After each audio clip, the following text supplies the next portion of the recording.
আজ friendship day উপলক্ষে আমরা দুজন মিলে একটু ঘুরতে বেরিয়ে গেছি। দেখতে পাচ্ছ আজকে তো সবাই বন্ধু নিয়ে বেরোয়, কিন্তু আমরা বেরিয়েছি কিন্তু দুজন স্বামী স্ত্রী।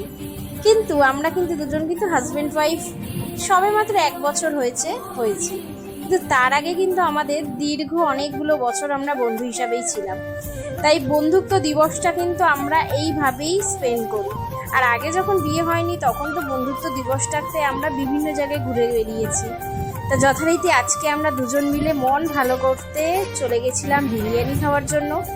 আর বিশ্বাস করো, এই মানুষটা মানে যাকে আজকে আমি আমার বর বলে বলছি, সে কিন্তু আমার বন্ধু হিসাবে অনেকগুলো বছর পাশে ছিল। তাই আমার জীবনের স্ট্রাগল বলো, খারাপ লাগা বলো, ভালো লাগার দিন বলো, সবই কিন্তু এই মানুষটা পাশে থেকে করেছে।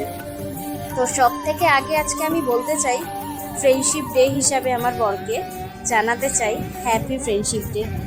বিশ্বাস করো, এই মানুষটা ছিল বলেই কিন্তু আজ আমি এতটা ভালো বা এত সুন্দর একটা ব্লগ তোমাদের সামনে দিতে পারছি। তাই সবার প্রথমে বলবো, যতই বন্ধুত্ব থাকুক না কেন বা বান্ধবী থাকুক না কেন, আমার এই বন্ধু সবার আগে।